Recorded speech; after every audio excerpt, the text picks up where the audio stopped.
Have you ever noticed that the person who cares the least holds the most power? There was a humble bookbinder named Elias who learned this lesson through a truly agonizing experience. His stillness became his sharpest sword, and it transformed his life. Allow me to share his tale. In a quiet village where secrets were impossible to keep, there stood a dusty bookstore at the edge of the central square. The business had survived for 40 years, inherited from uncle to nephew. Elias was the current guardian of these shelves. He was a solitary man in his late 30s, with thoughtful eyes and a gentle demeanor. He never shouted in anger at anyone. He never debated.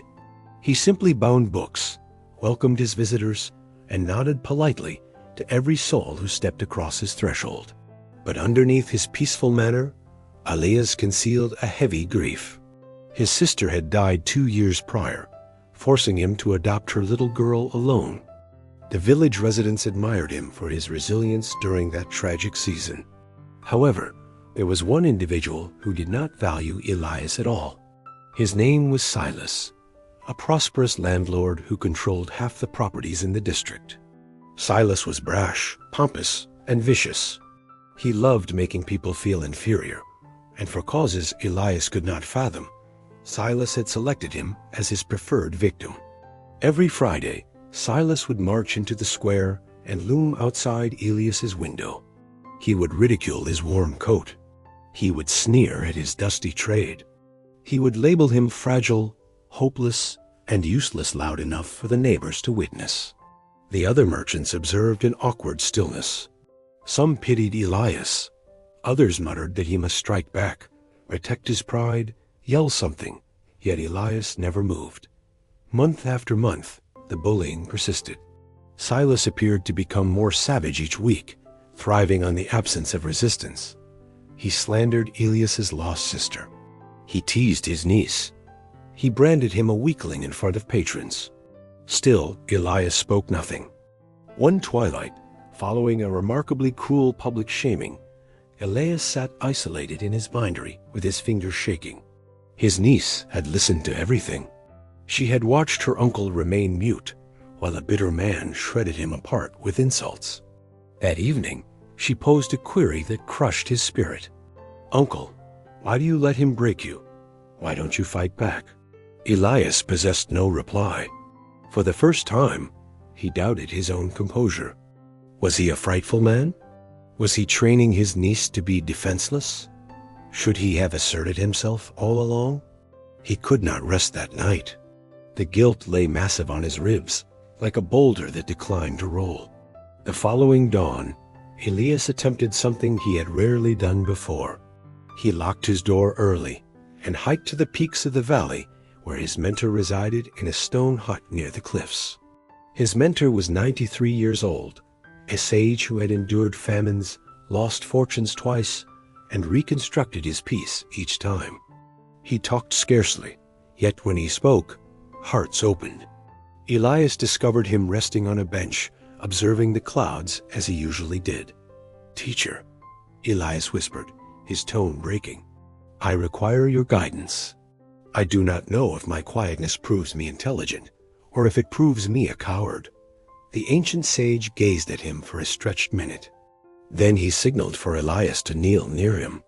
"Reveal what has occurred," his mentor murmured softly. Elias confessed everything: the weekly raids, the open mockery, the slurs regarding his sister and niece, his own rising guilt and turmoil. When he concluded, his mentor remained mute for a lengthy span. The clouds continued to drift. The breeze danced through the grass. Eventually, the wise elder began. "Let me offer you a parable," he said. "When I was a boy, there was a storm in our valley that raged at everything standing tall. It howled at the rooftops. It howled at livestock. It howled at the mountain itself." He stopped, a faint grin appearing on his wrinkled lips. "One afternoon, a calm monk walked through our valley. The storm raged and raged at him, louder and more violent than ever before. Yet the monk did not glare at the sky. He did not scream back. He did not curse the rain. He merely kept stepping, steady as deep earth. Elias leaned closer, absorbing intently. A farmer cried out to him. His mentor proceeded. "Monk, why do you not rebuke the storm? It is battering you with such malice." The monk chuckled and answered, "If I pause for every gale that blows, I will never find my sanctuary." His mentor pivoted to face Elias squarely. "You realize, my son, that storm sought a barrier. The wind required an obstacle. Without it, the howling meant zero. It was merely sound vanishing into the void." Elias sensed something turn within his soul. His mentor leaned forward and gathered two distinct objects from the soil. He pressed them into Elias's palms. "Hold these," he commanded. "One object is a dry, brittle, and stiff twig. The other is a green, flexible leaf, cool to the skin. Both of these grew from the same forest," his mentor clarified. "But this dry twig has been resisting the wind, fighting everything that pushes it. And this green leaf has been dancing in the breeze for seasons, allowing the air to move past it without opposition." He folded Elias's grip around the green leaf. "Which one is durable? The one that battles everything, or the one that stays unbroken by the gust?" Elias looked at the leaf, clarity starting to rise. "Your stillness is not frailty," his mentor stated gently. "It is the highest form of dominance. When a bully targets you with noise, and you do not engage, you strip all his fuel away. He is screaming into a canyon. He is fighting the mist. He drains himself while you stay complete." The old sage rested his heavy palm on Elias's back. "The crowd will misread your calm as surrender. Let them. Those who perceive will know the reality, and those who do not perceive were never deserving of your voice in the first place." Elias felt moisture gathering in his vision. "But what about my niece?" he asked. "What am I showing her?" His mentor beamed brightly. "You are showing her that her sanity is more precious than anyone's judgment. You are showing her that real strength does not need to announce itself. You are showing her that a still lake cannot be ruined by a tossed pebble." That twilight, Elias returned down with the green leaf in his vest. The subsequent Friday, Silas arrived again. He waited outside the bookstore and commenced his standard abuse. He jeered and scoffed and utilized every nasty term he possessed. Yet something was altered this time. Elias worked peacefully behind his desk, a faint smirk on his lips. He did not blink. He did not turn away. He merely kept binding books for his patrons, as if Silas did not breathe.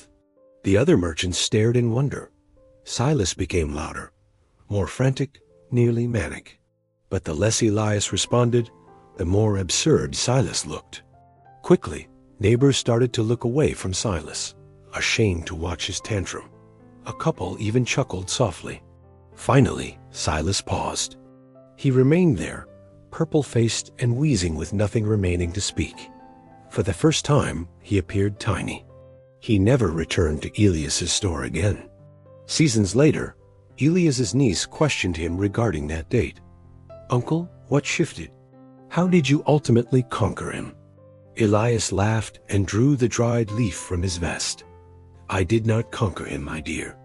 I simply ceased fighting a war that was never mine to wage." She gazed at the leaf, then at her uncle. "He was screaming at the sky," she whispered tenderly. "Correct," Elias answered.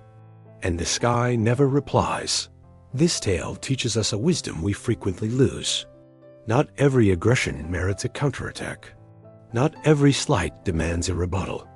Occasionally, the most dominant move you can make is nothing at all. Maybe somebody in your existence is attempting to wreck your joy. Maybe harsh insults have been keeping you restless at night. What if you ceased pushing back? What if your quietness became your armor? The storm will keep raging. That is what storms do. But you do not have to stop climbing. Your calm is your weapon. Defend it smartly and recall the sky never replies, but it always keeps shining. I would cherish hearing from you now. Have you ever discovered power in remaining mute? Post your experience in the discussion below.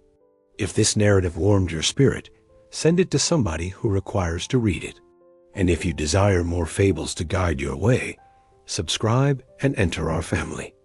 Until next time, take care of your beautiful soul.